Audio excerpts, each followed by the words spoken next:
اخلاقیات جو ہیں کہیں نظر نہیں آتی، کیا کیا جائے؟ اس میں سب سے پہلی بات یہ ہے کہ ہمیں ہر چیز کا جو ہے نا وہ ایک ٹائم ٹیبل بنانا چاہیے. جب ہم اپنی زندگی کو ٹائم ٹیبل بنائیں گے، مینیج کریں گے اچھے انداز کے ساتھ، میں نے اس چیز کو اتنا ٹائم دینا ہے، اس چیز کو اتنا ٹائم دینا ہے، تو ہم ہر چیز کے ساتھ جو ہے وہ چل سکیں گے. ہماری جو زندگی ہے وہ متوازن ہو سکے گی. اگر ہم اپنی زندگی اپنے حساب سے جئیں گے، یعنی کوئی ٹائم ٹیبل، کوئی زندگی مینیج نہیں کریں گے، ہر چیز کا جو ہے وہ اس حساب سے ہم استعمال نہیں کریں گے، تو بجائے فائدہ اٹھانے کے ہم اس سے نقصان اٹھائیں گے. بالکل ٹھیک ہے.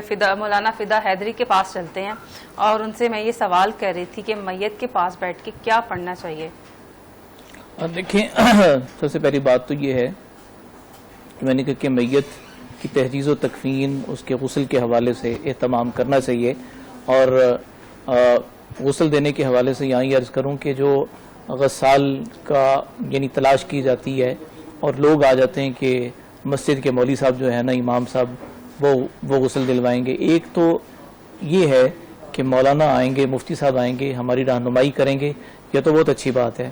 لیکن ہر مسلمان کو، مرد ہو یا عورت ہو، اسے اپنے غسل کا بھی پتہ ہونا چاہیے، اور میت کو جو غسل دینے کا طریقہ ہوتا ہے یہ بھی علم میں ہونا چاہیے، کیونکہ تعزیت کے بعد میں یہ ساری چیزیں شامل ہوتی ہیں. کیونکہ تعزیت صرف زبانی کلامی نہیں بلکہ عملاً اس کے اظہار کے یہ سٹیپ بائی سٹیپ جو ہے نا یہ مختلف مواقع پیش آتے ہیں. تو کوئی پروفیشنل بندی یا بندہ بھی ڈھونڈتے ہیں کہ اچھا جسے پراپر کیونکہ یہ بھی ایک کاروبار ہے میں نہلانے والی، ان سے کیا کروانا چاہیے، نہلانا چاہیے؟ دیکھیں، وہ جو نہلانے والے غسال یا غسالہ یعنی غسل کے لیے بلایا جاتے ہیں، جن کو بلایا جاتا ہے، اگر وہ واقعتاً یعنی جانتے ہیں، مسنون طریقہ جانتے ہیں اور اپنے وقت کی کچھ اجرت لیتے ہیں تو کوئی اس میں برائی نہیں ہے، ان کو دے سکتے ہیں. لیکن یہاں ہمارے تجربے میں یہ بات آئی کہ پیشہ ور غسال پتہ ہی کچھ نہیں ہوتا. ہاں ایکٹیو ہوتے ہیں وہ لوگ پانی ڈالنے میں، کپڑے اتارنے میں، لیکن جو مسنون طریقہ ہے، مسنون طریقے سے وہ پوری طرح سے واقف نہیں ہوتے. ہمیں خواتین کے بارے میں اپنی والدہ سے پتہ چلا کہ فلاں موقع پر جو ہے وہ پیشہ ور غسل دینے والی بلائی بھی تھی اور بڑا اونچا بول رہی تھی. ہماری بڑی ہمشیرہ بھی عالمہ ہیں، جب انہوں نے بتایا کہ ازروع شرع یہاں پر اس چیز کو یوں کیا جائے گا، تو وہ جو پیشہ ور غسل دینے والی تھی اسے سوچا کہ شاید اب میری جو فیس ہے اس میں کوئی کمی نہ آ جائے، اونچا بولنا شروع ہو گئی. تو میں ایسے لوگوں سے بڑا نالاں ہوں جو شریعت کے مسائل جانتے نہیں لیکن اس وقت جو ہے نا وہ بڑے مامے چاچے کا کردار ادا کر رہے ہوتے ہیں. ایسا نہیں ہونا چاہیے. دیکھیں، شریعت نام ہے، اللہ جل وعلا کا حکم، رسول اکرم صلی اللہ علیہ وسلم کا مبارک طریقہ. تو مبارک طریقے کے مطابق غسل دینے والا وہ بعد میں خود بھی غسل کر لے، یہ اس کے لیے مستحب عمل ہے. اور پھر غسل کے حوالے سے قریبی اعزہ کا انتخاب اس لیے بہترین ہوتا ہے کہ دیکھیں انسان ہے، اور جو بات کی تھی نا کہ جلدی کی، کیونکہ دنیا میں رہتے ہوئے انسانی جسم پر مختلف طبعی اثرات مرتب ہو سکتے ہیں، جسم میں پلاہٹ آ جائے یا کوئی بھی ایسی چیز ہے. تو اب ایک اجنبی آدمی یا دور کا آدمی وہ جب غسل دے گا تو باہر جا کے بولے گا جی ان کو غسل دیا تھا تو اس میں یہ عیب تھا، یہ عیب تھا، یہ کمی تھی. تو اس لیے قریبی اعزہ غسل دیں تاکہ اگر کوئی ایسی کوئی تبدیلی آئی بھی، پروفیشنل آتے ہیں وہ سخت ہاتھ بھی لگا سکتے ہیں. بالکل ایسے ہی ہے. وہ کے لیے تو بالکل نرم ہاتھ روئی سے نہلانے کا حکم ہے نا، کہ اسے تکلیف ہوتی ہے. جی بالکل، بہت اچھی بات کی آپ نے کہ بڑا جو ہے نا وہ دیکھ سن کے اور بڑے اہتمام سے، بڑے وقار سے، بڑی شائستگی سے اس عمل کو انجام دینا چاہیے. اچھا، آپ نے ذکر کیا کہ اگر 40 لوگ گواہی دے دیں جی تو جنت میں وہ پکا جائے گا. تو جیسے آج کل ماحول ہے، لوگ تو ایک دوسرے کی برائی کرنے کو زیادہ پریفر کرتے ہیں کہ اچھا یار ایسا تھا یا ایسی تھی، ساری زندگی ایسی گزر گئی، اچھا اللہ اس کی مغفرت کرے. اس صورت میں بھی جو ہے وہ جنت میں جائے گا یا کیا اس کی برائی لکھی جائے گی؟ دیکھیں، اب برائی کرنے والے، جانے والا تو چلا گیا، برائی کرنے والے وہ اپنی عاقبت، اپنی آخرت جو ہے نا خراب کر رہے ہیں. وہ اللہ کے نبی صلی اللہ علیہ وسلم کی حدیث ہے، اذکروا حسنات موتاکم، جانے والے کی خوبیاں بیان کرو، جانے والے کی کمالات بیان کرو. عیوبات پہ تو پردہ ڈالنے کا کہا گیا، زندہ رہتے ہوئے بھی اپنے مسلمان بھائی کے عیوبات پہ پردے ڈالے جائیں. جب وہ دنیا سے چلا جائے تو تب بھی اس کے عیوبات پہ پردے ڈالے جائیں. ہاں، ایک صورت یہ ہے کہ ایسے عیوبات جس سے لوگوں کے دین اور دنیا کے نقصانات جو ہے نا اس سے متعلق ہیں، تو پھر ان چیزوں کو عذرائے ہمدردی اس طور پر بیان کرنا کہ تاکہ لوگ محفوظ رہ سکیں. مطلب کسی نے کسی کے پیسے دینے تھے, وہ دنیا سے چلا گیا, کوئی اور فراڈ میں, کوئی اور ایسے کیس میں مبتلا تھا کہ لوگوں کے بڑے بڑے نقصانات جو ہے نا وہ اس سے ممکن مطلب ہو سکتے ہیں, یا ایمان خطرے میں پڑ سکتا ہے, تو ایسے موقع پر بتا دینے میں کوئی حرج نہیں ہے. تو سورۃ ملک پڑھنے کا صحیح وقت کون سا ہے؟ سورہ ملک پڑھنے کا جو ہے نا وہ ایسا ہے کہ قبرستان میں یعنی قبر کے پاس بھی پڑھ سکتے ہیں, اور سورہ ملک کا اہتمام دیکھیں دنیا سے چلے جانے والا وہ تو چلا گیا ہے, زندہ رہتے ہوئے عشاء کے بعد سورہ ملک کا اہتمام کرتے رہنا چاہیے, کیونکہ سورہ ملک کل قیام یعنی قبر کی زندگی میں وہ اللہ جل وعلا اس کو حفاظت کا ذریعہ بنا دیں گے میت کے لیے, کہ وہ میت کو ڈیفینڈ کرے گی.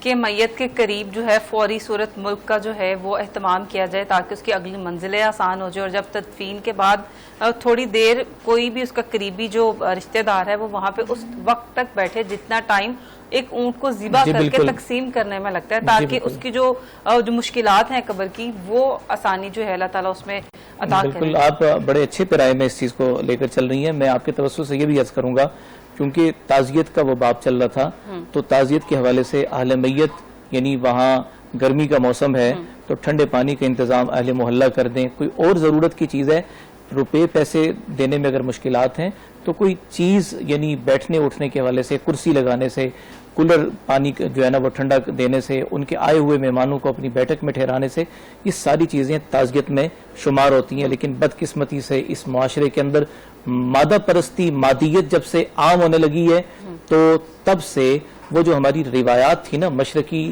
روایات اور تہذیب اور اقدار, وہ بھی پامال ہوتی چلی جا رہی ہیں. تو اس لیے عرض کرنے کا مقصد یہ ہے کہ معاشرے کے اندر وہ حسن پھر سے زندہ ہو جائے کہ جس میں کہ وہ دور کے محلے میں یعنی ایک بستی کے اندر, آبادی کے اندر, محلہ بھی نہیں ہے, بستی آبادی ہے, قصبہ کہہ لیں, چھوٹا سا شہر کہہ لیں, وہاں اگر کسی کا انتقال ہوتا ہے تو پورے گاؤں میں, پوری بستی کے اندر سناٹا چھایا ہوتا تھا, اور محلوں کے اندر انتقال ہو جائے تو ڈول باجے اور تاشے نہیں ہوتے تھے خوشی کے موقع پر کہ نہیں ہمسایوں کے ہاں فوتگی ہوئی ہے. اور اب ہمسایوں کے ہاں فوتگی ہو جاتی ہے تو ساتھ پہلے گھر کو معلوم جی بالکل بالکل, میت وہاں رکھی ہوتی ہے اور وہاں پہ جو ہے نا خوشیوں کی شادیانے بج رہے ہوتے ہیں. ایسا ہی ہے. حافظ وہیب کی طرف چلتے ہیں. حافظ صاحب یہ بتائیے گا کہ کیا آن لائن یا اے آئی سے حفظ کیا جا سکتا ہے؟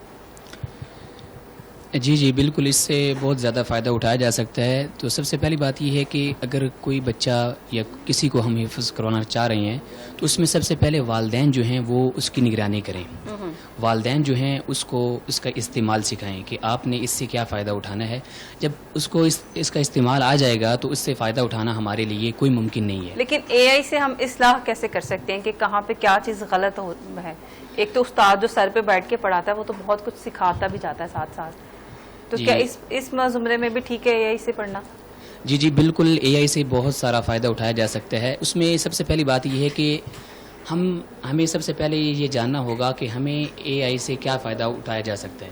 یعنی ہم اے آئی کو پہلے سیکھیں, کسی عالم کے پاس جا کر اس کو یعنی اس سے ویریفائی کروائیں, یہ مسئلہ میں نے پوچھا ہے, یہ قرآن کی آیت ہے, یہ حدیث ہے. بعض اوقات ایسے ہوتا ہے کہ ہم نے بہت دفعہ اس سے پوچھا اے آئی کے بارے میں, یعنی اے آئی سے نا قرآن کی آیت پوچھی, حدیث پوچھی, تو اس نے یعنی اس کو ایک آدھی اس نے ٹھیک بتائی اور آدھی اس نے غلط کر دی. یعنی بعض اوقات ایسے ہوتا ہے کہ ہم اس سے چیز پوچھ لیتے ہیں لیکن جو پوچھنے والا ہے اس کو پتہ نہیں ہے کہ یہ ٹھیک ہے یا نہیں ہے. تو کیسے پتہ چلے گا؟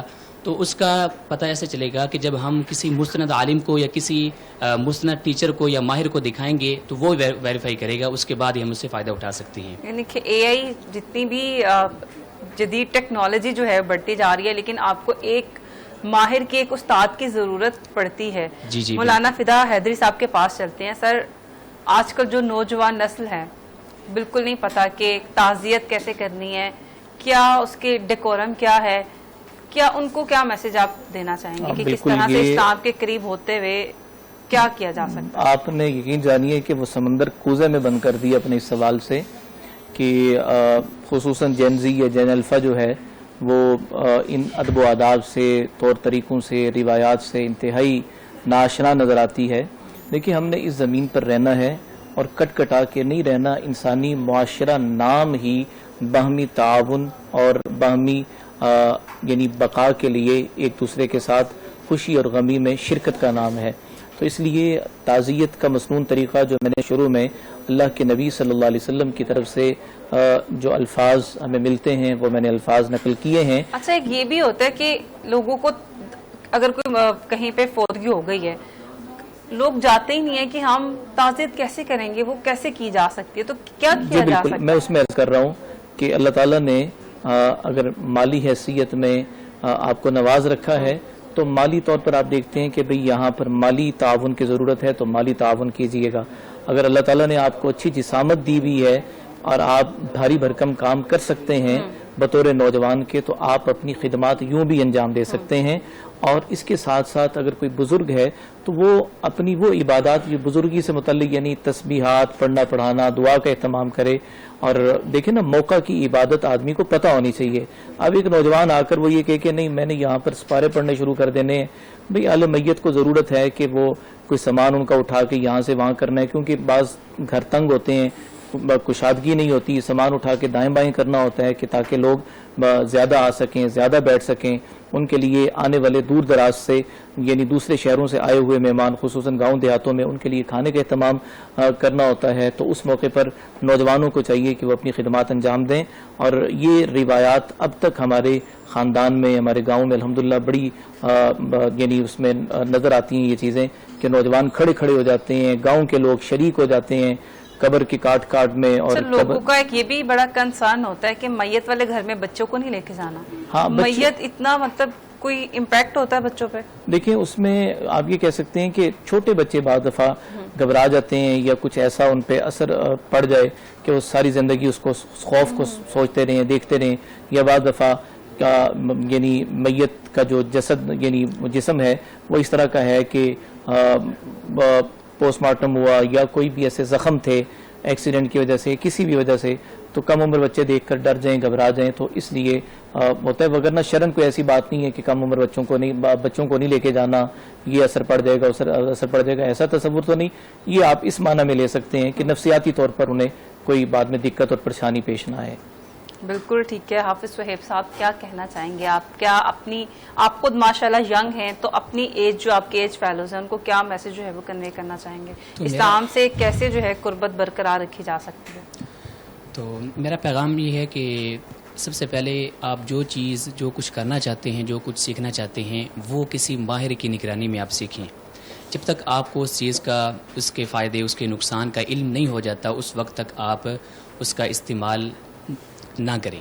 بہتر یہ ہے یعنی جب صحیح اس ایج کے جو لوگ ہیں نا صحیح غلط کی تمیز جو ہے وہ بھول گئے ہیں. یہ بھی کہا جاتا ہے کہ اچھا ہمارے اعمال ہے نا, ہم اللہ کو خود ہی جواب دے لیں گے, تو کیا یہ بھی بات ٹھیک ہے؟ نہیں, بالکل یہ بات ٹھیک نہیں ہے. سب سے پہلی بات یہ ہے کہ ہم جس عمر میں بھی ہیں ہمیں چاہیے کہ ہم اپنی اصلاح کروائیں. اصلاح کے طریقہ یہ ہے کہ ہم علماء کے پاس جائیں.